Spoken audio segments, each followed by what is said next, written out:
Okay, thank you for coming back and rejoining us. We're about to continue with the program now, and we're going to start off this next section on activities of daily living, and I'd really like to welcome Anne-Marie Doyle to the stage. And she's going to be talking about her presentation, 1 year later, an update on my ALS decision-making tool in information guides. Thank you. Oh, fantastic. Thank you all so much for the opportunity today. As previously mentioned, my name's Anne-Marie Doyle. I'm a speech-language pathologist by background, but I am the current community education manager at the Les Turner ALS Foundation. And today I'm going to be talking about some of our educational materials, in particular my ALS decision tool and our information guides, and what we've learned since the launch of them over the last year. Before we jump into anything, I just have some disclosures here. And I also want to introduce you to the Les Turner ALS Foundation, in case any of you are not familiar. We're one of the longest serving independent ALS groups in the United States. We are leaders in comprehensive personalized ALS care and research. And through that work, we have realized that people living with ALS have a lot of questions. They can be overwhelmed, and they're really looking to what can they do next. And that's really where our support service team shines. We have a team that's comprised of knowledgeable experts. We have nurses, social workers, counselors with tons of experience in guiding people living with ALS and their families through this journey. And these are just some of the resources that we offer. And then at the Lois and Solia ALS clinic at the Les Turner ALS Center at Northwestern Medicine, we offer access to enrollment in clinical trials, but we also have a really fantastic multidisciplinary care team. So now, let's dive into what I think is the really fun stuff, decision-making. And we know from the work coming out of MGH that shared decision-making tools are an essential component to patient-centered care. And decision-making tools really should address areas like, what goals are you trying to achieve, or what matters most to you? And we know that trust and rapport with your ALS care team can influence decision-making. Julie is a member of our support service team, a wonderful advocate for all of the people that we serve. And I think she's quoted here beautifully, saying that no one's ever alone in this journey. No matter the problem that somebody may face, we are going to face this together head on, provide you with as much information that we have, and support any decision that the person with ALS may make. But what else can impact decision-making? Through a culmination of research out of Europe and Australia, the items listed here have been found to impact a person's decision-making the most. And as a result, we know that sometimes this can lead to some delayed decision-making, and delayed decision-making can really offer some challenges as practitioners, right? And it's this fine line because we really want to meet people where they're at in their journey, but we also see that one day at a time, or this wait and see approach, really can cause challenges in our attempt to create a care plan. And that's where decision tools, or sometimes referred to as decision aids in the literature, can be particularly helpful. Again, summarized by the work coming out of our colleagues in Europe and Australia, decision tools are really here to help us utilize simplifying complex medical decisions, right? Gauging a patient's understanding of their treatment and options, patients' preferences and values, like really letting them honor that and reflect on that, address health inequities and health literacy, and then really help facilitate these conversations between people living with ALS, their families, and then of course that multidisciplinary care team. And when thinking about the build out of a decision tool or a decision aid, we really cannot forget the Morris ALS principles, which outline the responsibilities for people living with ALS, but also us as allied health professionals. I have these on the screen here for you to kind of screenshot. I have them up on my desk. But they also have them for our policymakers, our research teams. And it's something that we really need to be honoring and doing every day. And my ALS decision tool really came as a response to one of the core principles. So people living with ALS and that fight for equity in decision making. My ALS decision tool was developed in collaboration with people living with ALS, caregivers, advocates, researchers, and clinicians. We had clinical research ambassadors to help with the co-production of the tool. They provided us with direct feedback and guidance on future additional modules. We collaborated with a health literacy group. We partnered with the HELP program, a health literacy program out of Northwestern. This was not done in a vacuum. It was not done on our own, right? We also turned to the American Academy of Neurology. We wanted to make sure that what we were developing was rooted in best practices, so we really took a look at their ALS quality care measures. And all of this hard work kind of culminated. We actually won a Clear Mark Award from the Center for Plain Language in the summer of 2020. And we also can't mention our tool without mentioning all the other tools out there. We have learned so much, and I cannot emphasize this enough, from our colleagues coming out of Ireland, the UK, the Netherlands, Australia, and all of the work and research they've done on decision-making within the ALS community. Their decades worth of research and guidance helped with our development of our tool, in particularly Dr. Ann Hogden's work. So my ALS decision tool, let me introduce you to my ALS decision tool. This is a free online interactive decision tool. It is a first of its kind in the United States, and it's really rooted in health literacy and shared decision-making research. Currently, we have 2 modules on our website. Feel free to look them up. I will have a QR code for you at the end of the presentation, but we currently have modules on nutrition support as well as breathing support. And so flash forward to today. Those 2 modules launched about a year ago. And we've been really looking at the results or the outreach of our educational tools. And we've kind of divided that feedback into kind of 2 ways. We have anecdotally, meaning the direct feedback we've gotten from people living with ALS, caregivers of those with ALS, and then some tangible numbers, those analytical results. So let's start with the more anecdotal. I want to introduce you to Tyler Gaetano, who was the primary caregiver for his mom, Vera, who was a Navy veteran. She passed from ALS in the summer of 2021 ahead of the launch of these tools. And although we did not serve Vera or Tyler at the Les Turner ALS Foundation, we actually made a really beautiful connection with him here at this meeting last year. So I think that speaks volumes to the importance and just the special collaboration that can come out of these conferences. Yes, they're super informative, but they can build life-changing relationships. So we had Tyler had kind of talked to us about how frustrating it was as a primary caregiver trying to help his mom, and they were constantly on Google, and there were these lack of dynamic educational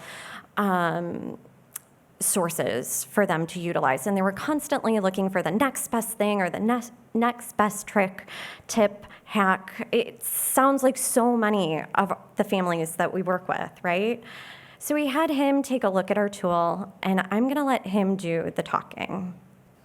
I connected with the Les Turner Foundation recently and learned about their abundance of resources, including decision tools, guides, and webinars, which were developed by a stellar team of patients, caregivers, and staff. As someone who navigated and led our family talks about breathing and nutrition, I have a deep appreciation for the first two My ALS Decision Tool modules, which are step-by-step tools to guide patients or their caregivers through tough topics and subject matter. From personal experience, these were rocky conversations and always difficult to discuss as a family. For a long time, these topics weren't critical to us, and then in the blink of an eye, they became essential decisions that had to be made in a hurry. I like that the tools are for information gathering and explain your options, rather than pushing anyone towards a decision. The tool helps frame these conversations, simply laying out different benefits and drawbacks in a clear and easy to understand format.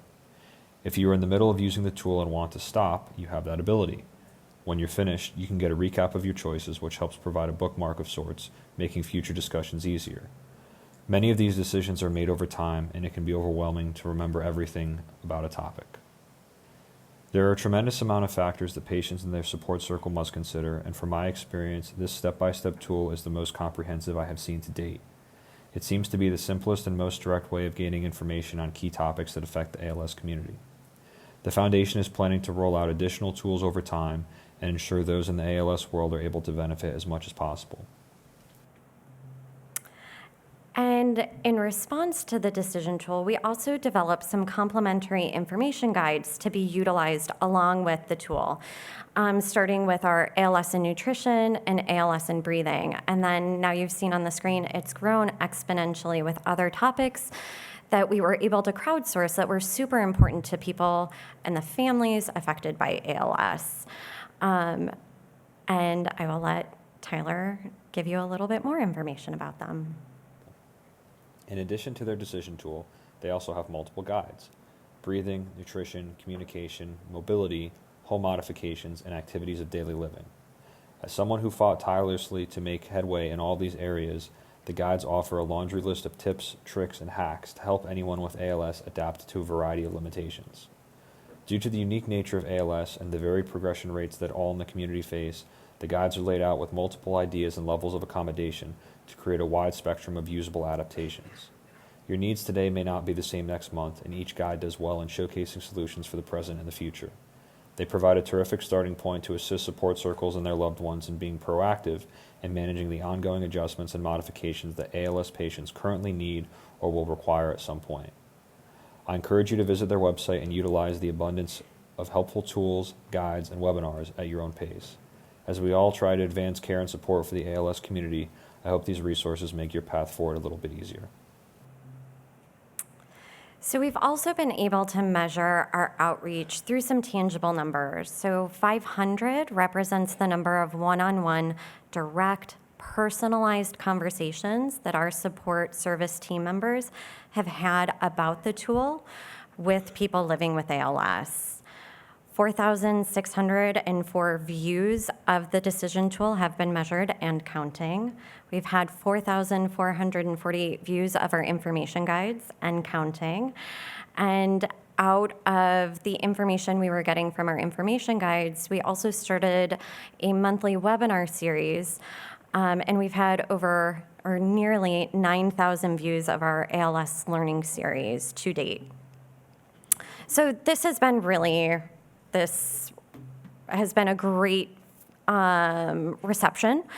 However, we've also learned a lot over the last year. We've learned that we need to have the Morris ALS principles present in everything that we do. We've also learned about the importance of implementation, and that's where all of you come in. It's great that we have these materials, but we really want healthcare providers utilizing them, right? We're in a really unique position where we're seeing patients. Like I said, I'm a speech-language pathologist, so I was seeing patients regularly, about once a week. We've really become invited into their inner circle, and they trust us. And you may notice they might divulge a little bit more every time you see them. I could kill to have had these when I was practicing. You know, I think about all these conversations I would have in between swallow studies and setting something up and giving somebody recommendations and talking about options. So I challenge you guys to think about how you might be able to utilize this in your work.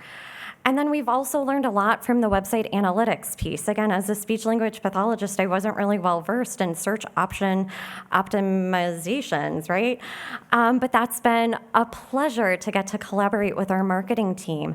You know, just by changing our information guides from a PDF to an HTML format, we've now garnered so much more traffic to the website, and we're optimizing our search. So if somebody's online looking for ALS and G-tube, our nutrition guide is going to come up further towards the top of that search. We've also developed a process, a new way of doing business. So anytime we approach developing a new piece of educational material, it goes through this process here, which was borrowed and kind of adapted for our needs from the research by Elwin et al. So we have a plan where we kind of plan what's needed. That involves people living with ALS, caregivers, practitioners, on what needs to be made. We go through a discovery and define process, so we kind of outline what that might look like. We then build and prototype. We are going through user testing. People with ALS are doing our user testing. We are refining based off of their feedback, and then we're launching. But we're not just done at the launch process. That then leads us to kind of further refinement, because we want to make sure that these resources aren't going to grow old and that they'll remain evergreen. So here are some examples on our website of some direct tools that have come from that process. Launched a new caregiver-only support group. We have caregiver self-care guides. We've adapted the caregiver rights that were founded by this actual alliance here for an American audience. So those are freely, widely available on our website. And then thinking about the future, so where do we go next? We are currently in process of a genetic testing module that will be coming in the spring of 2023. And before we go, I just want to give a really, really big shout out. We could not have done this on our own. We've had over 75 people in the ALS community involved in this project. Kylie Hall was an intern at the Les Turner ALS Foundation last year that came out of this meeting. So if you have students that want to get involved or are interested in this, like, please, there's ways to get involved. Theo Grant was another intern. Here is Tyler Gaetano, who was at Neil's with us about a month ago, and then my entire Les Turner ALS Foundation. I've got some references. Again, a very big thank you. And as promised, these QR codes will take you directly to our website. Sorry, I know I went over. I apologize, I went over time. But thank you, Rachel. Anne-Marie, thank you so much for a fascinating insight into your tool. I think it's extraordinary the way it's kind of developed over the last year. We have time for one or two, possibly one very quick question if anybody's got one. But I have a question in the meantime. Yes, please. I'm just wondering, Anne-Marie, what your experience is using your tool, that tool, with people that may have a cognitive impairment or a cognitive changes. How does that? That's a great question. And I think the beauty of the tool is you can stop at any point, right? You can revisit the tool at any point. So if somebody is feeling a little overwhelmed, or you're noticing that maybe they're not taking in the information as easily as somebody maybe without a cognitive impairment, we can always revisit that. And we know the power of repetition. Sometimes you don't have to hear something just once, it's twice, it's 3 times, it's 4 times. I think the other beauty of the tool is you can move at your own pace. So you can stop at any point, go about your day, live life a little bit, and then come back to it, and then, have a new set of eyes to look at it. Thank you. Yeah. We have one Hello, question in the audience. I'm Dr. Filippo Campo from Columbiana ALS Association. This tool is great and realistic. What is the best moment to suggest this tool? And how do you show this tool to people living with ALS MND without making them feel like their independence and lives are ending? I'm sorry if this question is cold. No, not at all, doctor. No, I think that's a phenomenal question. And it is that fine line, right, that we've talked about. I want to honor where somebody is in their journey, but it also is a complete disservice if I'm not talking or having those hard conversations. Do I love telling somebody their swallow study results if it was not a great study? No. Do I love telling somebody that they may need to think about voice banking? No. For lack of a better word, those conversations suck, right? I apologize for cussing. Don't tell my mom. Oh my gosh. But I'm doing a disservice if I'm not having those hard conversations. And I'm somebody who is knowledge is power. So the more I can educate somebody on what may happen, I never talk about when it's going to happen because we know everybody with ALS is so different. I can't make predictions, but this may happen. And when you're ready to talk about it, I'm here, and let's discuss these options. And then I apologize, your last question about, did I get all the pieces of the question? Yes, okay.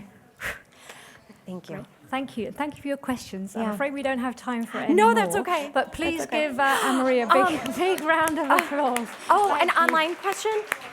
And I apologize, I took up so much time, but you can email me directly at education@lesturners.org. So, yeah.